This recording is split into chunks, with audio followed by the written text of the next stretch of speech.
अस्सलाम वालेकुम गाइस। आज हम जो जिस टॉपिक पे बात करेंगे वो टॉपिक है पोलिनेशन एंड इट्स टाइप्स। तो सबसे पहले हम पोलिनेशन की डेफिनेशन करेंगे। The mechanism of transfer of pollen grains from anther to stigma of the same flower.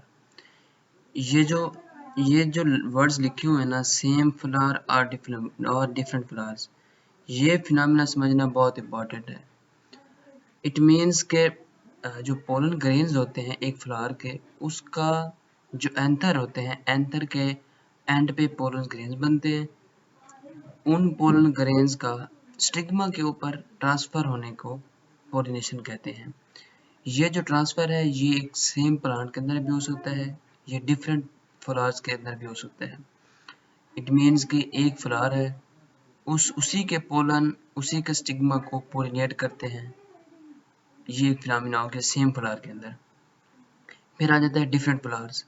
To flowers होंगे, एक के एंथर्स जो होंगे पोलन ग्रेन्स, वो दूसरे के स्टिग्मा के ऊपर जाके वो उसको पोलिनेट करेंगे। तो इस फिनोमेना को हम कहते हैं पोलिनेशन। ये नीचे डायग्राम में बताया गया है।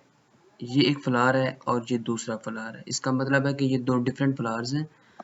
यहाँ पे इसके पोलन ग्रेन्स हैं, ये पोलन ग्रेन्स। ये जो हनी बी है ये एक इंसेक्ट है, इसको हम पोलिनेटर भी कहते हैं। ये यहाँ से जब इस फ्लावर के ऊपर आएगी तो इसके नीचे ये जो पोलन ग्रेन्स हैं ये इसके ऊपर चिपक जाएंगे, और ये पोलन्स जैसे ही किसी दूसरे फ्लावर के ऊपर जाएगी ना, तो ये उसके स्टिग्मा के ऊपर जाके पोलन्स इससे शेड हो जाते हैं इस स्टिग्मा के ऊपर।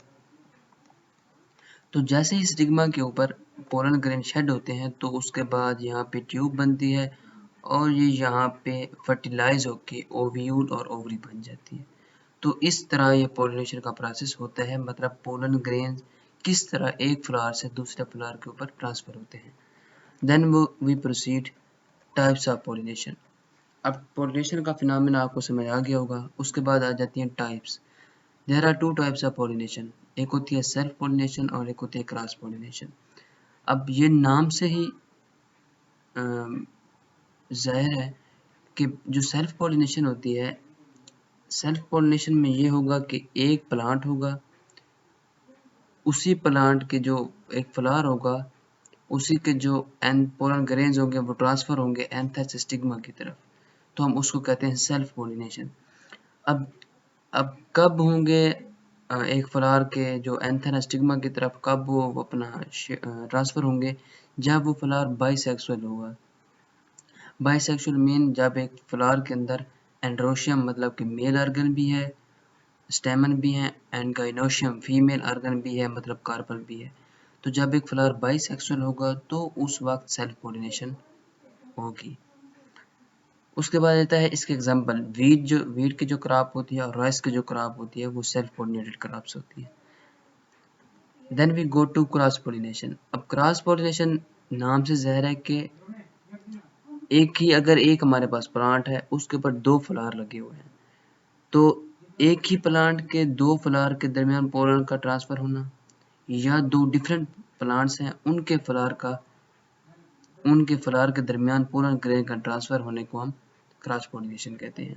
याद रहे कि क्रॉस पोलिनेशन जो होती है वो ये नहीं होता कि दो डिफरेंट प्लांट्स होंगे तब भी हमारे साथ पास क्रॉस पोलिनेशन होगी। ये बिल्कुल ऐसा नहीं है। क्रॉस पोलिनेशन जो होती है वो एक सेम प्लांट के दरमियान भी हो सकती है। सेम प्लांट होंगे, उसके ऊपर दो जब फ्लावर लगे होंगे तो एक फ्लावर के जो एंथर्स होंगे वो दूसरे के स्टिग्मा के ऊपर जाके पोलिनेशन हो जाएगी, फर्टिलाइजेशन हो जाएगी।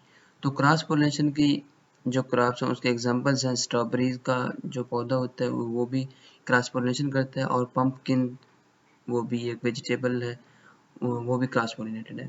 उसके बाद आ जाते हैं pollinating agents. An agent or medium through which pollen grains are transferred from anther to stigma of the flower during cross pollination। अब देखो, जब पोलिनेशन होती है तो ज़ाहिर बात है जो पोलन ग्रेन्स होते हैं उन्होंने एंथर से स्टिग्मा की तरफ ट्रांसफ़र तो होना है। तो वो जिन मीडियम या जिन एजेंट्स से के ज़रिए होते हैं उनको हम कहते हैं पोलिनेटिंग एजेंट्स। अब ये ऊपर हम पहले ही बता चुका हूँ मैं आपको पिक्चर्स में दिखा के, ये जो हनी बी है ना, हम इसको इंसेक्ट भी कहते हैं। अब ये जो हनी बी है इसको हम पोलिनेटिंग एजेंट भी कहते हैं। ये पोलिनेटिंग एजेंट है क्योंकि ये एक अपना मीडियम बन रहा है या ये एक एजेंट है जो पोलन ग्रेन का ट्रांसफर करता है। तो अब ये जो पोलिनेटिंग एजेंट्स हैं उनमें एग्जांपल आ जाती है विंड, हवा के ज़रिए से पोलन ग्रेन्स एक जगह से ट्रांसफ़र होकर दूसरी जगह पे जाते हैं और पोलिनेशन हो जाती है। वाटर से भी हो सकते हैं, इंसेक्ट मैंने अभी ऊपर आपको दिखाया, जो हनी बी है वो एक इंसेक्ट है, उससे भी पोलिनेशन हो सकती है। उसके बाद एनिमल्स, बाज़ औक़ात जब एनिमल्स ग्रेजिंग कर रहे होते हैं तो उससे भी बाज़ औक़ात जो एंथर्स होते हैं, पोलन ग्रेन्स होते हैं वो स्टिक कर जाते हैं और जब वो दूसरी सेम स्पीशीज़ के फील्ड में जाते हैं तो वहाँ पर उसके जो पोलन ग्रेन्स हैं फ्लावर के साथ टच करते हैं तो इस तरह पोलिनेशन हो जाती है। अच्छा, और एक इम्पॉर्टेंट बात ये है कि जो पोलिनेशन होती है ना वो सेम स्पीशीज़ के दरमियान होती है। सेम स्पीशीज़ का मतलब ये होता है कि अगर आपके पास रोज़ का प्लांट है, गुलाब का पौधा है, तो जो गुलाब के पौधे का फूल होगा तो वो उसके पोलन ग्रेन उसी फूल के उसी स्पीशी, मतलब कि अगर ये गुलाब का फूल है तो वो दूसरे किसी, हम एग्जांपल ले लेते हैं कि वीट का पौधा है, तो जो रोज़ का गुलाब का पौधा है वो वीट के फ्लावर को नहीं करेगा पोलिनेशन, क्योंकि ये डिफरेंट स्पीशीज़ हैं। सेम स्पीशीज़ का मतलब ये होता है कि एक ही स्पीशीज़ से बिलोंग करें। अगर आप वीट की बात कर रहे हैं तो वो वीट के ही फ्लावर को पोलिनेट करे। अगर आप स्ट्रॉबेरी का एक पौधा कर रहे हैं तो वो स्ट्रॉबेरी के फ्लावर को ही पोलिनेट करे, ना कि किसी दूसरी स्पीशीज़ को करे। तो आज का ये हमारा टॉपिक था, तो उम्मीद है कि आपको ये अच्छी तरह समझ आ गई होगी। तो थैंक यू, अल्लाह हाफिज़।